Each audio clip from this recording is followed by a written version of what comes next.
नमस्कार दोस्तों, 10 मई से चार धाम की यात्रा शुरू हो चुकी है और चार धाम की यात्रा में सबसे ज़्यादा लोग पहुंच रहे हैं केदारनाथ धाम में। केदारनाथ धाम में शुरू के 18 दिनों में ही 5 लाख से अधिक लोगों ने दर्शन किए हैं। लेकिन एक समस्या जो इस वक्त लोगों के सामने आई है वो ये है कि उनको भीड़ बहुत ज़्यादा मिली है। इतनी ज़्यादा भीड़ कि लोगों को दर्शन के लिए 8 से 9 घंटे तक इंतज़ार करना पड़ा। हर दिन 30 से 35 हज़ार लोग दर्शन के लिए केदारनाथ धाम पहुँचे। ऐसे में अगर कोई इस समय केदारनाथ धाम जाने के बारे में सोच रहा है तो कायदे से तो उसे थोड़ा और इंतज़ार कर लेना चाहिए ताकि तब तक भीड़ थोड़ी नियंत्रित हो जाए। हालांकि मई के महीने के आखिरी के कुछ दिनों में भीड़ थोड़ी नियंत्रित ज़रूर दिखी, लेकिन स्टार्टिंग में तो यात्रा में लोगों को काफ़ी परेशानी का सामना करना पड़ा। कब कब क्या दिक्कतें आ रही हैं ये तो फिर भी बताना आसान है, मुश्किल तो ये बताना है कि आखिर कब जाए कोई केदारनाथ धाम की यात्रा पर जब उसे कोई परेशानी का सामना ना करना पड़े। तो दोस्तों देखिए, मई का महीना तो जा चुका है, अब रहता है जून का महीना। जुलाई और अगस्त आपको अवॉइड करना चाहिए क्योंकि इस समय पहाड़ों में अच्छी खासी बारिश होती है, लैंडस्लाइड्स का भी खतरा बना रहता है। ऐसे में जुलाई अगस्त हम अपनी लिस्ट से कट कर देते हैं। अब बचे सितंबर, अक्टूबर, नवंबर में तो यात्रा समाप्त हो जाती है। तो बेसिकली हमें डिसाइड करना है जून, सितंबर और अक्टूबर में कि अब हम कब जाएं केदारनाथ धाम की यात्रा पर। तो दोस्तों सबसे पहले आप अपनी प्रायोरिटीज डिसाइड कर लीजिए। देखिए, जून में अगर आप निकलते हैं तो मान के चलिए थोड़ा क्राउड तो ज़रूर मिलेगा। जून में बच्चों के स्कूल्स की भी छुट्टियां हो जाती हैं। ऐसे में वो लोग जो बच्चों की वजह से छुट्टी प्लान नहीं कर पाते वो भी फ्री हो जाते हैं और छुट्टी प्लान करके निकल जाते हैं। और दोस्तों एक ये नियम तो है ही कि जिस चीज़ की जितनी ज़्यादा डिमांड होती है वो उतना ही महंगा होता है। तो ये भी जान लीजिए कि क्राउड में अगर आप केदारनाथ धाम पहुंच रहे हैं तो होटल्स वगैरह आपको बहुत कॉस्टली मिलेंगे। बेहतर होगा आप पहले से ही सब कुछ बुक करके वहां जाइए, नहीं तो कई बार लोग वहां पहुंच तो जाते हैं लेकिन रुकने का, खाने पीने का सही इंतज़ाम नहीं हो पाता।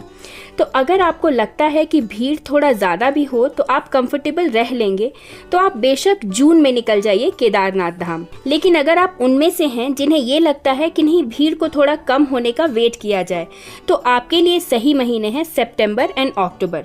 अब दोस्तों अगस्त में बारिश का महीना होता है, तो ऐसा तो है नहीं कि जैसे ही सितंबर आएगी बारिश रुक जाएगी। आप मान के चलिए कि सितंबर मिड तक यहाँ मॉनसून सीजन ही होता है। तो आप प्लान बना सकते हैं सितंबर के लास्ट 2 वीक्स का, या फिर यूं कहिए सितंबर के करीब 15 दिन बीत जाने के बाद आप केदारनाथ धाम आने का प्लान बना सकते हैं, और या फिर अक्टूबर का प्लान आप कर सकते हैं। मगर इस समय यहाँ आने पर आप अच्छी खासी ठंड को झेलेंगे। टेम्परेचर इस समय काफ़ी कम होता है पहाड़ों में। हाँ, भीड़ तो आपको कंट्रोल्ड मिलेगी, ज़्यादा रश नहीं होगा, लेकिन ठंड ज़बरदस्त होगी। तो आपका जो सामान है वो थोड़ा बढ़ जाएगा। प्रॉपर वूलन आपको अपने साथ लेकर आना होगा। अगर आपने ठंड से बचने का इंतज़ाम कर लिया तो आपके लिए ये मौसम सुहाना है। फिर आप अपनी केदारनाथ धाम की यात्रा एंजॉय कर सकते हैं। होटल्स एंड ऑल भी इस समय आपको रीजनेबल रेट्स पे मिल जाएंगे यहाँ पर। दोस्तों केदारनाथ धाम की यात्रा पर जाने से पहले कुछ ज़रूरी बातें हैं जिनके बारे में आपको पता होना चाहिए, जिनका आपको ख्याल रखना चाहिए। केदारनाथ धाम के कपाट अप्रैल से नवंबर के बीच खोले जाते हैं। इस साल 10 मई से केदारनाथ धाम की यात्रा शुरू हुई है। मौसम को देखते हुए इसके बाद भारी बर्फबारी के चलते मंदिर के कपाट श्रद्धालुओं के लिए बंद कर दिए जाते हैं।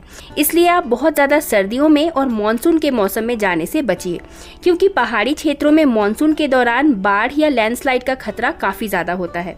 जब भी आप केदारनाथ जाने का प्लान करें तो मानसून के मौसम में जाने से बचें। अगर आप केदारनाथ धाम यात्रा पर जा रहे हैं तो जाते समय इस बात का खास ख्याल रखें कि अपने साथ सर्दियों के कपड़े ज़रूर लेकर जाएं, भले ही आप गर्मियों के मौसम में जा रहे हैं। यात्रा पर जाते वक्त छाता और रेनकोट आपके साथ ज़रूर होना चाहिए, क्योंकि केदारनाथ धाम के मौसम के बारे में कुछ कहा नहीं जा सकता।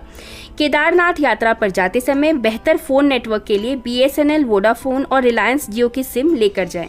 यात्रा के दौरान अपना यात्रा कार्ड और आधार कार्ड ले जाना बिल्कुल मत भूलिए। केदारनाथ धाम की यात्रा के कुछ दिन पहले से ही ब्रीदिंग एक्सरसाइज करनी शुरू कर दीजिए। इससे आपको यात्रा के दौरान सांस लेने में ज़्यादा दिक्कत नहीं आएगी। केदारनाथ यात्रा पर जाने से पहले अपने पास टॉर्च और एक्स्ट्रा बैटरी ज़रूर रखें। यात्रा पर जाने से पहले अपने होटल की बुकिंग एडवांस में ही कर लें। पीक सीज़न में यात्रा पर जाने से रूम मिलने में काफ़ी परेशानी झेलनी पड़ती है, क्योंकि इस दौरान लोगों को भीड़ काफ़ी ज़्यादा मिलती है, जैसा कि इस साल भी देखा जा रहा है। केदारनाथ धाम यात्रा के दौरान आपको अपने साथ 12 साल से कम उम्र के बच्चों को लेकर नहीं जाना चाहिए, जब तक कि बहुत ही ज़्यादा इमरजेंसी ना हो, क्योंकि यहाँ के मौसम का कुछ कहा नहीं जा सकता कि कब बदल जाए। इसके अलावा यहाँ ऊंचाई के कारण ऑक्सीजन लेवल भी काफ़ी कम होता है, जो कि बच्चों और बुजुर्गों के लिए सही नहीं है। ऐसे में अगर आप 60 साल से ज़्यादा उम्र के लोगों के साथ केदारनाथ जाने की प्लानिंग कर रहे हैं तो उनकी सेहत का खास ख्याल ज़रूर रखिए। खासतौर पर चढ़ाई के समय तो ज़्यादा ही ध्यान दें, और अगर उन्हें सांस से संबंधित कोई भी बीमारी या दिक्कत है तो उन्हें लेकर केदारनाथ धाम जाने का प्लान आप बिल्कुल मत बनाइए। दोस्तों, अगर आप केवल दर्शन के लिए केदारनाथ धाम की यात्रा कर रहे हैं तो ये बात ज़रूर ध्यान में रखें कि आप बहुत हल्का सामान लेकर जाइए, क्योंकि केदारनाथ यात्रा में बहुत अधिक ट्रैकिंग शामिल है। अधिक सामान के साथ आप कंफर्टेबल महसूस नहीं करेंगे, इसलिए बहुत अधिक सामान लेकर यात्रा मत करिए। जब कभी भी आप केदारनाथ की यात्रा कर रहे हों तो आपके जूते बहुत महत्वपूर्ण भूमिका निभाते हैं, क्योंकि आपको बहुत ज़्यादा पैदल चलना होता है। ऐसे में शूज़ का सही चुनाव करें, जिससे ज़्यादा फिसलन ना हो। साथ ही जूते आपके हल्के होने चाहिए, जो बर्फ़ में चलने में आपकी मदद कर सके। केदारनाथ धाम मंदिर समुद्र तल से 3587 मीटर की ऊंचाई पर स्थित है। यात्रा के दौरान ज़्यादातर लोगों को सर्दी खांसी हो जाती है। इन स्वास्थ्य समस्याओं को नियंत्रण में रखने के लिए बेहतर होगा कि आप अपने साथ कुछ दवाएं पैक करें। कुछ painkillers, antiseptic cream, cough syrup अपने साथ ज़रूर रखिए, जिससे अगर आपको कोई दिक्कत आए तो आप खुद उसका इलाज कर सकें। यात्रा के दौरान आप अपने बैग में कुछ खाने पीने का सामान भी ज़रूर रखिए। कुछ ऐसा सामान पैक करिए जो 4-5 दिनों तक खराब ना हो, ताकि आप यात्रा सहजतापूर्वक कर सकें। अनुकूल मौसम के दौरान दर्शन पूरा करने के लिए सुबह जल्दी अपनी यात्रा को शुरू करना अच्छा होता है, क्योंकि शाम होते ही मौसम काफ़ी सर्द हो जाता है, जिससे आपको यात्रा में कठिनाई आ सकती है। अगर आप स्वस्थ हैं और आपको ट्रैकिंग का अनुभव है तो आपको गौरीकुंड से केदारनाथ धाम जाने में कुछ 5 से 6 घंटे का समय लग सकता है, तो जल्दबाजी के बजाय आराम से चलें। चलने के दौरान भगदड़ ना करें, वरना आपको सांस लेने में दिक्कत का सामना करना पड़ सकता है। साथ ही अपने साथ गए हुए लोगों का भी ध्यान रखते हुए यात्रा में आगे बढ़ें। ट्रैकिंग के दौरान अगर आपको कहीं आराम करने की ज़रूरत लग रही है तो वहाँ थोड़ी देर रुककर आप आराम ज़रूर करिए।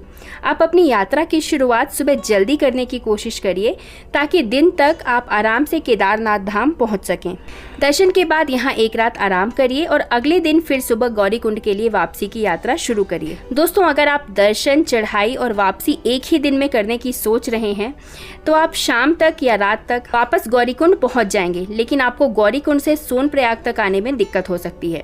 रात के समय गौरीकुंड से सोनप्रयाग के लिए गाड़ियों में सीट मिलने में काफ़ी दिक्कत का सामना करना पड़ता है। साथ ही गौरीकुंड में बहुत कम होटल्स या लॉज होने के कारण यहाँ रूम ढूंढने में भी आपको दिक्कत हो सकती है, इसलिए अपनी बुकिंग पहले से ही करके जाएं, ताकि आपको वहाँ दिक्कत ना हो। वैसे आप ये कोशिश कर सकते हैं कि आप सेम डे ही दर्शन और रिटर्निंग का प्लान ना बनाएं। अगर आप केदारनाथ धाम तक जल्दी पहुंचना चाहते हैं तो आप डोली पर बैठकर भी जा सकते हैं, जिसका किराया 8 से 10 हज़ार रुपये के बीच होता है। केदारनाथ जाने के लिए खच्चर के राउंड ट्रिप का किराया 5 से 6 हज़ार रुपये के करीब होता है। अगर आप हेलीकॉप्टर से जाने की सोच रहे हैं तो इसका किराया करीब 7 से 8 हज़ार रुपये हो जाता है। आप अपनी सुविधा अनुसार जल्द पहुंचने के लिए इन ऑप्शंस को चूज़ कर सकते हैं।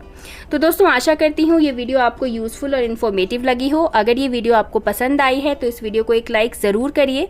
फ्रेंड्स एंड फैमिली में इस वीडियो को ज़्यादा से ज़्यादा शेयर करिए। कमेंट में हर हर महादेव लिखें और ऐसे ही अन्य वीडियोज़ के लिए हमारे चैनल से जुड़े रहें। धन्यवाद।